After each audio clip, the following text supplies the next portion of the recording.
عبداللہ بن سلام مسلمان ہو گئے.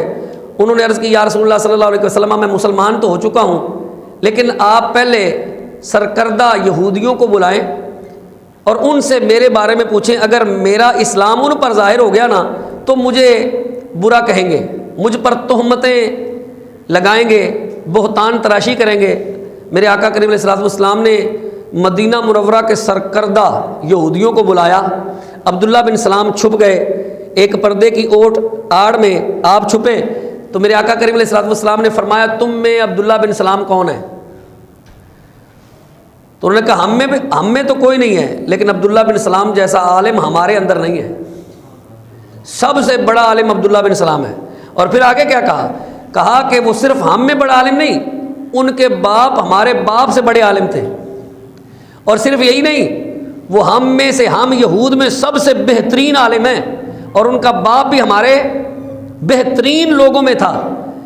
اب یہ لفظ ابھی کہہ رہے تھے کہ اتنے میں عبداللہ بن سلام سامنے آئے اور کہا اشہد ان لا الہ الا اللہ واشہد ان محمد عبدہ ورسولہ. بس اتنا سا کہا نا کہ میں گواہی دیتا ہوں. عربی تو وہ تھے, عربی جانتے تھے نا, وہ تو عبرانی والے نہیں تھے نا, وہ اسرائیل والے تو نہیں تھے نا.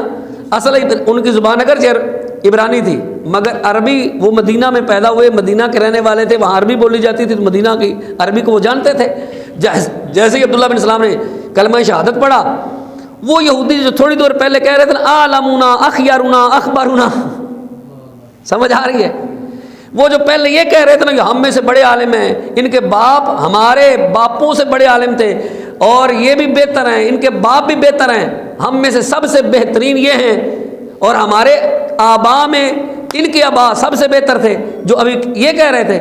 جیسے ہی کلمہ شہادت پڑھا عبداللہ بن سلام نے تو انہوں نے کیا کہا, انہوں نے کہا تو ایسا ہے, تو ایسا ہے, تو فلاں ہے.